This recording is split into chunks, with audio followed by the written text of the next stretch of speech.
And it's been a great show. It's been a wonderful, really experience to have this show here.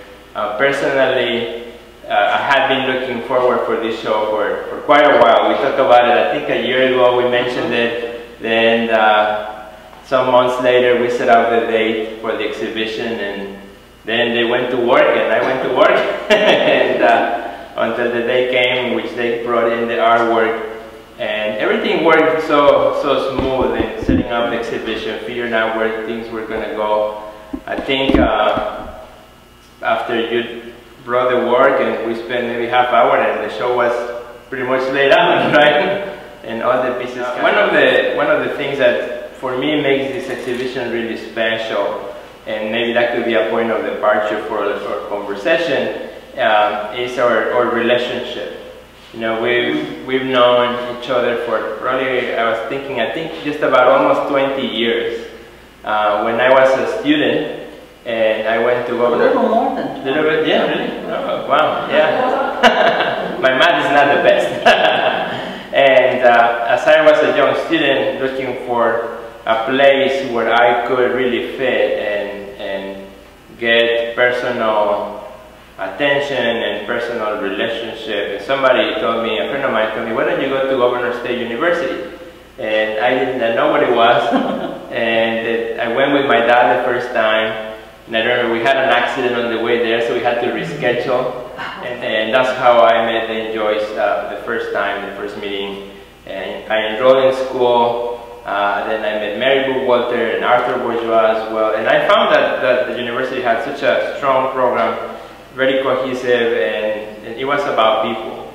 It was not about you know, some of the other distractions that sometimes you have in some of the bigger schools, but it was all about the people and really embedding the faculty with the people, with the students. And I thought that was really, really good. And that's kind of what started our relationship, and little did I know that 20 years later we'll be sitting down here talking about your exhibition, which is, you know, the wonderful things of life. And I know education and being involved in higher education for both of you has been a big part of your life and of your career.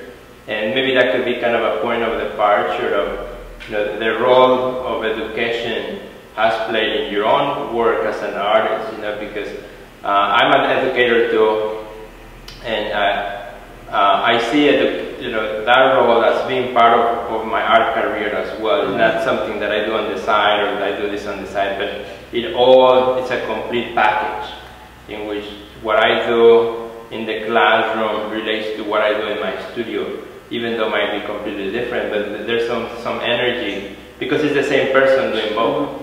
That, you know, how does that work for you in both of your experiences with education and working with students, and how does that apply to your professional career?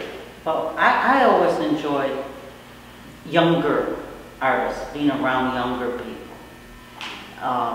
And I like the different stages. I had more advanced students than the first 2 years, but that to me was an important part, because you learn as much from the students, and it's very active, because they get very excited. They're excited about everything. Everything is new and fresh, and I like that. I like that kind of very positive energy, and I like the idea that you see people developing.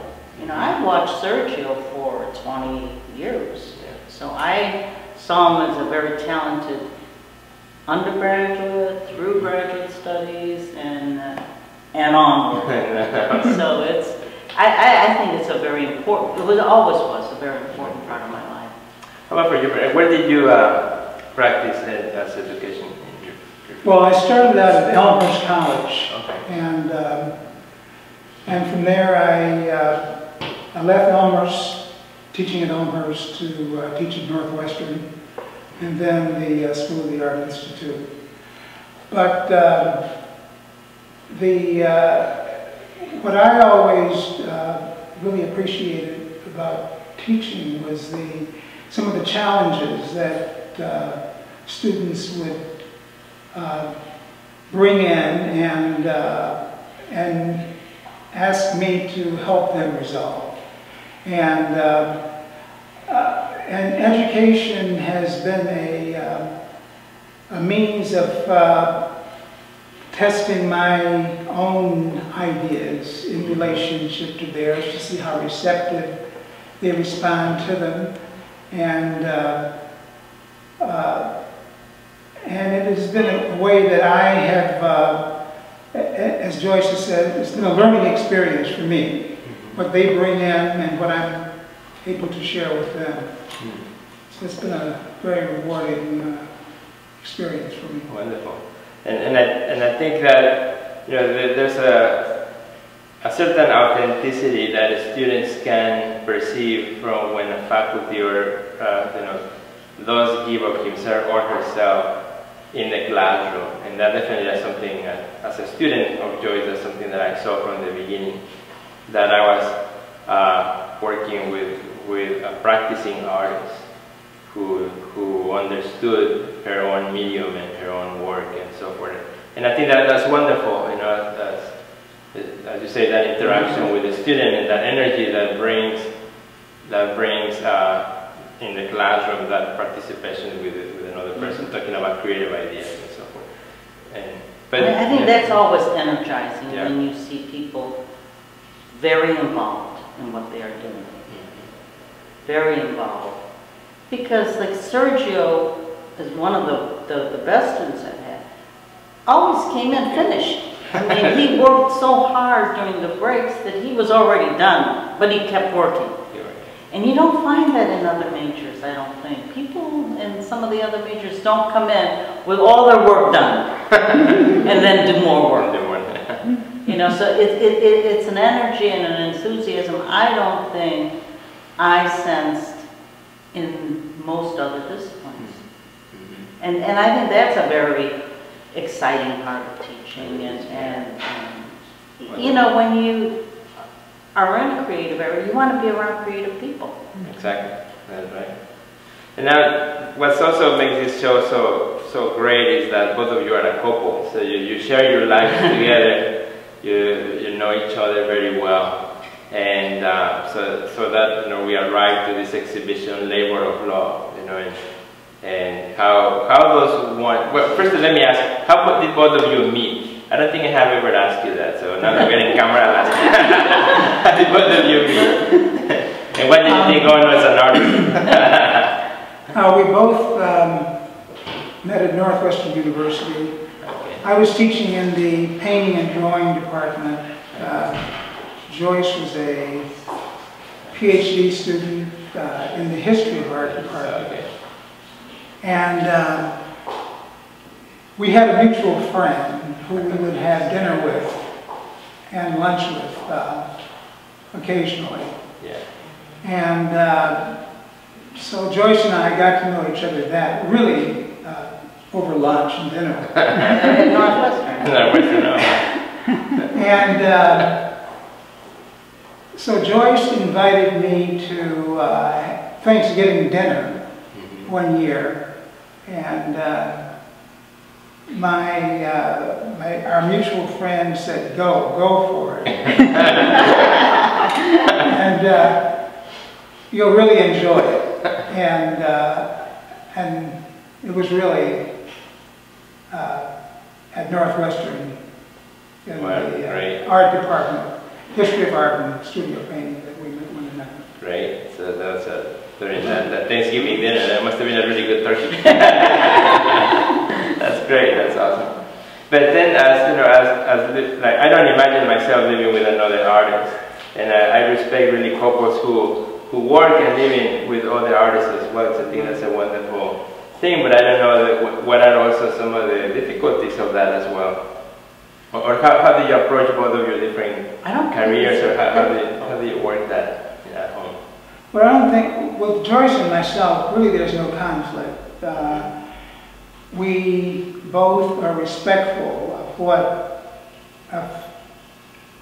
one another's creativity, and I do my thing and she does her thing. We have separate studios, okay. And I go to my studio and paint, and Joyce paints really in our residence. And in terms of ideas clashing and problems and not appreciating one another's creativity, we don't really have the problem. So you never have that, who took my magenta, or right?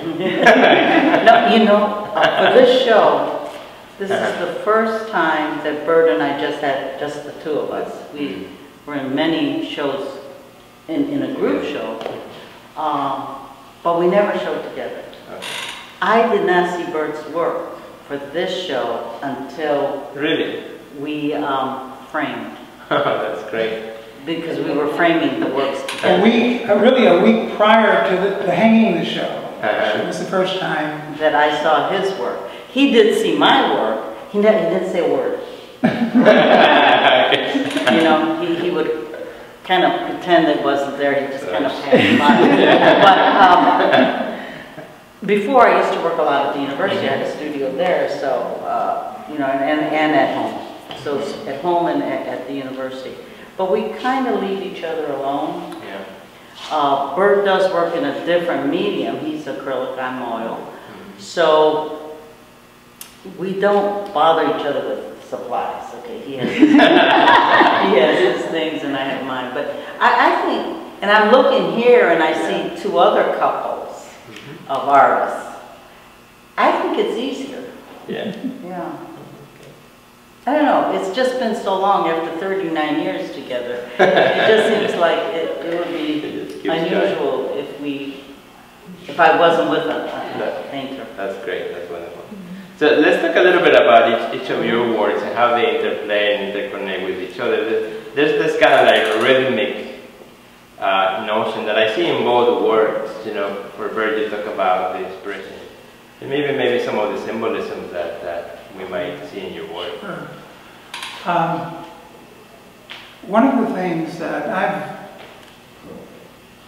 for many years now, have really been fascinated with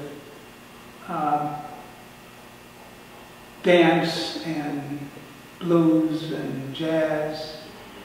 And in hearing a jazz solo, for example,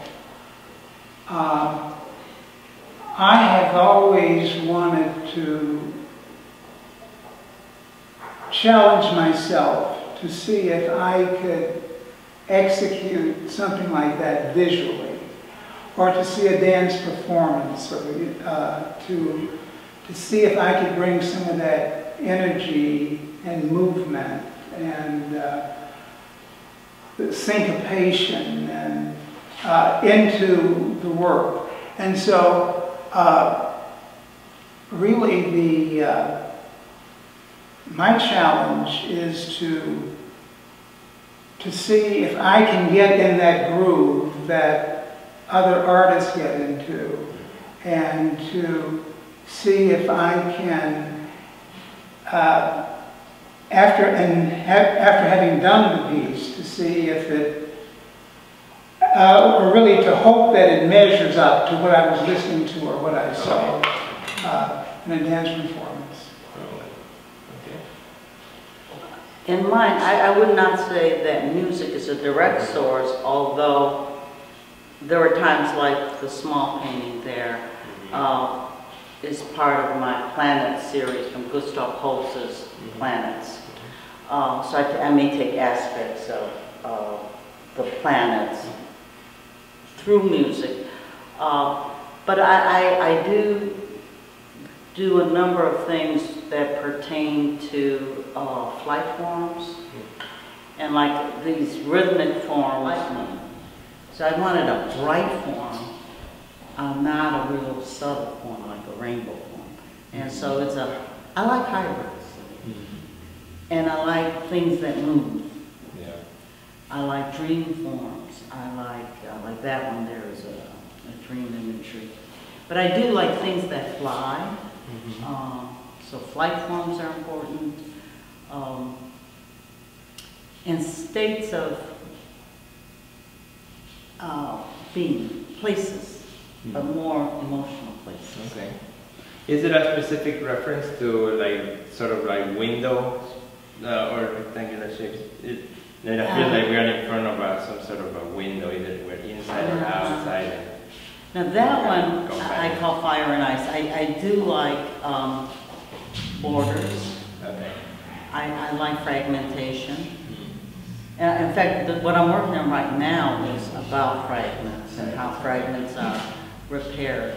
But I do like, most of my work here, I think, has a border of some sort. Okay. A border to me, I like borders. I sometimes need the control of a border, although I like to break a border. I don't ever have a solid border that's not broken. Okay. So I don't see it that much as windows, but in what I'm working on right now, parts of one section might deteriorate. So there's different stages of being can occur. Very interesting. And I would like to do something kind of fun, kind of put you in the spot. And when I do these things, I never tell the artist what we're going to talk about. We just see where things go, and sometimes get ideas on the way. But I would like if you work together in many ways, you understand each other very well. I really admire your way of working, and the energy that you both bring to your work. I would like to ask, like Joyce, what do you admire most about Bert's work, and what do you admire most about Joyce's work? From your inside, from working with him and understanding his work. I think Bert has a very strong bond and tie to his culture. He draws deeply from the music, the dance, and whether it's blues and jazz or the dance of art forms, and he visualizes it. And to be able to express, I think it's easy to show a musician. It's easy to express the music or the dance. That's a much more abstract thing. So I think the way, like this, when I see the musician and what is really there, the face is not so important as the music. Right. He gives a physical form to the sound, and that I like. Like the embodiment yes. of that idea and that experience, yeah. Great. What I like and admire most about Joyce is really her commitment to art. Joyce has, in talking to Joyce about art and how she got into it, she says that as a very young child, as a very young kid, she knew that she wanted to be an artist. And it's really that kind of conviction and staying with it that I so much admire. And the fact that Joyce and I, we talk art, we believe in art. In going to art school and being associated with artists over the years, there are many who find reasons to drop out. And Joyce has really remained resolute in sticking with it and still doing it, and I really admire her, that conviction that she, in addition to what her work itself. Okay, great. No, that's wonderful, and that is true, and that's some of the qualities that, as a former student, I admire of both of you. That conviction for art, really living it as an artist in and outside of the studio, which I think it's great. So that's wonderful. And you talk about culture, and you talk about culture, and I think that's so interesting. I came from Mexico, so English became my second language, and it was through art that I was able to channel kind of some of my feelings and what I knew about my culture. So, and I think we can see that in your work, in both of your work, you know, the big influence on culture and that respect that we have for it, which is very palpable, I think. I don't know if there's anything you might want to say in terms of culture. But Yeah. When I was a student at the Art Institute in the 50s, in going to the gallery, I didn't see African American culture represented. I had a great admiration for the work that was on exhibit and those who had done the work. But I knew that something was lacking, and I felt then, and still feel the necessity to really project the culture and the culture that I come from and my experience, and so it's you know. So it turns some people on and it turns other people off. And but I just feel the necessity of putting that out there. Yeah, absolutely. Well, we're going to close our conversation, and I want to, as we close again, thank you both for coming. It's been a pleasure, and again, thank you so much for accepting our invitation to exhibit with us and to be part of this exhibition. We'll always remember it. Well, this is just one of many things we do together. Exactly. Thanks everyone for coming as well.